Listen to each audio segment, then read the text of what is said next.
Welcome to a new edition of the Neon Jazz interview series with Vermont-Based Guitarist Dave Keller.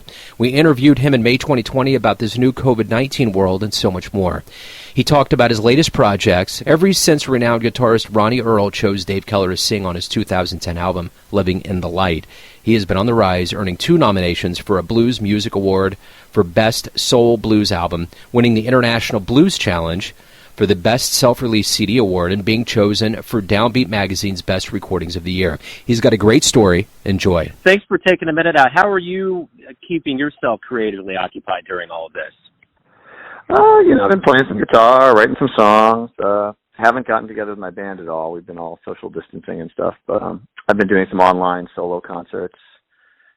I'm reading a bunch, writing, my journal, things like that, trying to stay creative. I've been going outside every day for a good long hour and a half walk with, whichever daughter of mine happens to be around, and sometimes my girlfriend, so get some fresh air and get a little bit of nature, that always helps keep things, stirring creatively, Talk to me a little bit about your beginnings, where you were born and raised, and kind of how jazz became your life. I grew up in Worcester, Mass. I lived there till I was 11. Basically just sang around the house a little bit, with my brothers. I'm Jewish, so we sang in synagogue. A lot of those kind of minor key songs, I think, got in my bloodstream. And, when I discovered blues, and gospel and soul and stuff, all that minor stuff translates over, I think. It kind of hooked me, whereas pop music is usually more on the major side of things. We moved to a suburb of Boston when I was in the middle of 6th grade, and it was kind of tough socially. Like I was kind of an outcast immediately. It was a little bit of a fancier place than where I'd grown up, and I didn't know all the social rules and what kind of brand of clothes to wear and this and that. And so I think, I kind of internalized all my pain for a long time, and then eventually when I got into blues, I found that was a really great way to express it, and I guess I got into blues from Jimi Hendrix. I was really into Jimi Hendrix, but I couldn't figure out how to play any of his stuff on guitar, so I kind of went back to the source where he'd learned a lot of his stuff, which is, blues folks like, Muddy Waters, Howlin' Wolf, Sonny Boy Williamson, people like that. And I fell in love with that, and I just got heavy into it. What about, memories that you've had on stage or with other musicians? Like during this time of quarantine with no live music, what are some of the good memories you're kind of relying on right now to kind of help you through? Sure. That's a great question. I've been so blessed to have had some amazing mentors in my life. I'm like a white Jewish kid from the suburbs of Massachusetts. Honestly, didn't really have much contact with black culture, growing up at all. Just because of where we lived, it was pretty, it was not diverse, shall we say. So when I got into blues in my 20s, I realized, well, if I want to learn this kind of music, I've got to, be around people who know it, who understand it, who play it, who it means something to them. And, I sought out mentors that was true for. And I ended up, becoming great friends with Mighty Sam McLean, the incredible soul singer, originally from Monroe, Louisiana, but he lived in southern New Hampshire for the last bunch of years of his life. And we got to be really good friends. He was a real mentor to me, and we'd talk quite regularly and just have a good laugh. And anytime I had something I needed to ask someone for advice, I would turn to him after my own father had passed away. So that always puts a smile on my face thinking of Mighty Sam McLean. Johnny Rawls has been a huge mentor to me. He's a blues and soul guy from Mississippi, from the Gulf Coast of Mississippi, and he's in his mid-60s, and he's taken me under his wing as a protege of sorts and passed on a lot of the lessons that he got from that he learned from O.V. Wright, one of the deepest soul singers of all time, Memphis soul singer. So I feel really blessed to get to play gigs with Johnny, and those memories definitely put a smile on my face. Playing with Ronnie Earl, he's definitely delved into a lot of jazz stuff in his life, jazz and blues, and I learned a ton. Just he was my idol, from when I was 20 to when I was 40. I just wanted to be Ronnie Earl essentially. He's Jewish like I am, and so it was kind of an additional thing that kind of made him seem like a suitable role model. I didn't know too many Jewish blues musicians, and when I finally got to meet him when I was about 40, we really hit it off, and I got to be on one of his records, Living in the Light. I got to sing a couple tunes on that and co-write one, and I've got to do some shows with him, so I've got a picture of him up in my house, and that always cheers me up during times like this. He's another great guy. Robert Ward from Georgia was a huge influence on me, and a great friend. Great mystical guitar player. Yeah. I was just going to ask, what do you like the best about being a musician? Boy, ultimately it's the connection with people. I just love being out, at a club or a venue of some sort, and I love playing. I mean, I guess, most of all, I just love playing and singing. It's just so much fun. I just feel free, and I can kind of let it all loose, and I love being creative and just spontaneous, and, improvising guitar solos or how I want to song or whatever it is. I love interacting with my band members.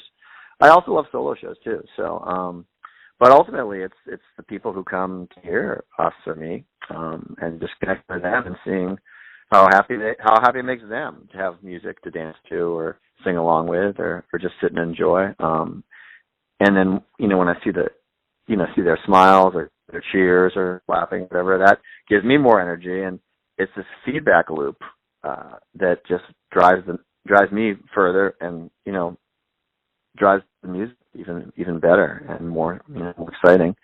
That's the thing I'm really missing right now, honestly. Because online concerts are really cool. And I know some musicians who do them and are kind of in between songs or reading all the comments on the screen, people who are watching. I kind of feel like it's a little distracting for me to do that, so I usually just read them afterwards, because I feel like it would sort of detract from the energy of the show by like stopping to read a computer screen constantly. But a lot of times it's really fun to play, and then I'll read the comments afterwards. But it isn't the same as being in a room with people, or at a festival or something with people and feeling their response directly, three-dimensionally. Oh, I agree, man. What was the first live show you saw that really made you think you want to do this for a living? Well, it was the first big concert I ever went to. It was Styx in 1979. I was 11, and my parents took my little brother Todd, who was about 8, my best friend Steve Marshall, who was ironically the only black kid in our town. He was my age, 11, the two of us. And it was our favorite band, Styx. So we went to the Boston Garden, and it was a classic rock concert. I don't know what to say. Rick Derringer opened. He was in leopard skin tights. He played. His finale was Somewhere Over the Rainbow, an instrumental version, which I just thought, I don't know what I thought of the music specifically, but he just looked so great up there, like in the spotlight, like he was having fun, and it seemed just so kind of powerful and exciting, And then Styx, came on, and they were amazing. I knew all their songs by heart, and the harmonies and the changes and the lyrics and all that. Just really cool, great musicianship. I think a lot of people nowadays laugh at bands like Styx, but man, they're a great band, and it's so much more interesting than the pop stuff on the radio these days, to my mind. And then, for blues and soul and stuff like that, it really was seeing Ronnie Earl when I was about 20, 21, once I started being able to go out to clubs. I had been a DJ at my college radio station in Middletown, Connecticut at Wesleyan University. And someone had called in one night from a jail. They were in prison, and they were like, "Can you play some Ronnie Earl?" And I had never played any Ronnie Earl on the air because I'd seen his albums in the radio station's collection, but he just looked kind of skanky. I mean, it was like all the pictures of him were with half-naked women on playing cards and ashtrays tipped over and shots of whiskey, and I just thought, "Oh, who is this guy? I don't know." Played Baby Doll Blues, and it was such a beautiful tune. I was like, "Oh my God, this guy is so sensitive and amazing." It was just really great. And of course, that, and so that's kind of what got me, to want to do that. And seeing him live, seeing him go out in the crowd with his 50-foot guitar cord and play, really intensely, and then drop the volume down to where it was so quiet, you could barely even hear his guitar. And then he would build it back up. He would just draw everybody in, and he was just hinging on his every little, tiniest little note. It was really great. That just got me excited about this more seriously. I mean, for a long time, I didn't think I could do it for a living, of course, and for a long time I couldn't, I always had I had full-time jobs for years. You know, I never lasted anywhere really longer than a year and a half. My resume was kind of a joke. I would, work the first 6 months. Okay, it's interesting. I'm learning. You know, next 6 months, I can do this, and then I would get bored and I'd be like, I got to get out of here. I can't do this any longer. You know, I'd find some other crappy job. You know, but eventually, you know, I had enough fans and I had enough gigs that I was able to piece together a little bit of a living. You know, and then I started teaching some guitar too to help bring in a little more income. So between the two of those, I was able to piece together a living, living from that. And that was about 20 years ago. Yeah. Right on. Well, let me ask you this. We're going to get to the point where we're done with COVID-19 and we're going to get back to the live stage. What do you hope both the musicians and the audience realizes from this time away? Revelations when we return? I guess just how important we are to each other. You know, not to take each other for granted.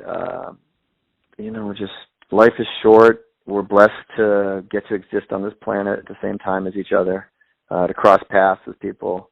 They could be older and they'll be gone before us, or they could be going to live on much past us. But we just happen to be here, and for whatever reason, and we're blessed to get to share life together. And I hope people just continue supporting each other and in doing enjoyable things with their life, good things, fulfilling their dreams, helping each other, be more kind to each other and generous. I guess that's what I hope for most of all. Right on. Well, my final question is this. Everyone has their perception of you, your family, your friends, your fans, but you're living your life. Who do you think you are? That's a great question. It's funny that, a lot of times it's been weird to me that people perceive me as I'm not that famous or anything, but certainly like in Vermont, most people who listen to live music or go out to clubs have heard of me by now, and I've sold a lot of CDs, I got a bunch of records, I've played with a bunch of people, whatever. So yeah, there's this perception of me as someone who is to be appreciated or respected in some way. But me, I just still feel like my teenage self, trying to prove myself to the world and make a few friends and be a good person and leave something behind that is of value when I'm gone. So I guess that's what I feel like. I also feel a lot of me is sort of wrapped up in being a dad too. I've got two teenage daughters, and one's about ready to go off to college and one's a freshman in high school, and it's that's a real huge important part of my life. That's part of who I am, is having put my music career on hold, from some of the bigger parts of the dream that I've had, so that I could be there for my kids. I'm divorced, and my ex-wife, as soon as we got divorced, she went off to med school, so she was really very busy. So I realized, well, okay, I can either follow my dream fully and leave the kids to have someone else take care of them and hope for the best, or I could be there for them as much as I can and be a little more patient with some of the longer term, goals I have and bigger goals, professionally, and make sure my kids get a good upbringing and get to know that they're loved and cared for, and that I'm always there for them. So that's been really satisfying. Yeah, it's kind of a little wild, it's complicated. I think there's a lot of musicians you read about that, they made the choice to go full force and full speed forward with their careers, and didn't get to spend as much time with their families. And as much as I respect that as well, I imagine that's got to be sad, and sad for the kids too. So I'm glad that I made the choice I have. I'm lucky that I've been able to be around for them. Right on. That's a great answer, man. Hey, Dave, thank you for taking some time out for Neon Jazz and this very strange time on the planet. I appreciate it. Well, Joe, it's a pleasure talking to you, man. I appreciate you asking, and I hope all the people out there listening, stay safe, keep your mask on for a while longer. I know it's hard, and, be well, and I look forward to seeing you on the other side of this. Thanks for listening and tuning in to another Neon Jazz interview, where we give you a bit of insight into the finest players in Vermont, Kansas City, and spots all over the world, giving fans all that jazz. And thanks to Dave for his time, music, and story. If you want to hear more interviews, go to Famous Interviews with Joe Domino in the iTunes Store. Visit neonjazz at youtube.com, and for everything Neon Jazz all the time, go to the neonjazz.blogspot.com. Until next time, enjoy the jazz, my friends.